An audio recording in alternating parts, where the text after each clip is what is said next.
tidak menghasilkan keuntungan maupun menyetorkan dividen ke kas daerah. 5 usaha milik daerah atau BUMD di Sumatera Selatan akan dilakukan evaluasi oleh pemerintah Sumatera Selatan.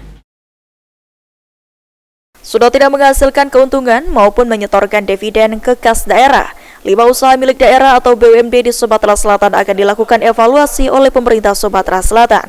Menurut Sekda Sumsel Edward Chandra, pihaknya akan terlebih dahulu melakukan evaluasi dan menunggu penyampaian rencana dan strategi bisnis dari masing-masing BUMD tersebut sebelum mengambil langkah lebih lanjut. Evaluasi ya, waktu dekat beberapa bukan hanya yang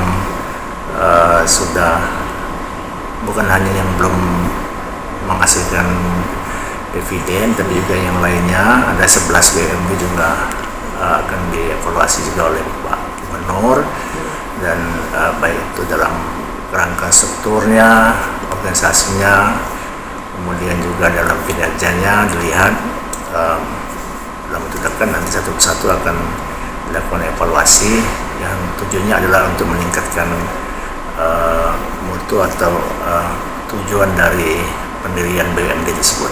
Oke, Pak, mungkin penyebab dan langkah-langkah apa nanti yang akan kita lakukan, Pak, untuk menyehatkan kembali BUMD ini, Pak?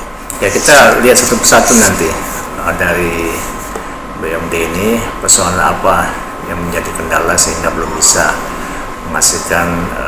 Diketahui BUMD yang belum menyetorkan dividen ke kas daerah adalah Jakabaring Sport Center atau JSC, Swana Dwipa, Sriwijaya Agroindustri, Sriwijaya Investasi, dan Prodexim. Aji Delia, PAL TV.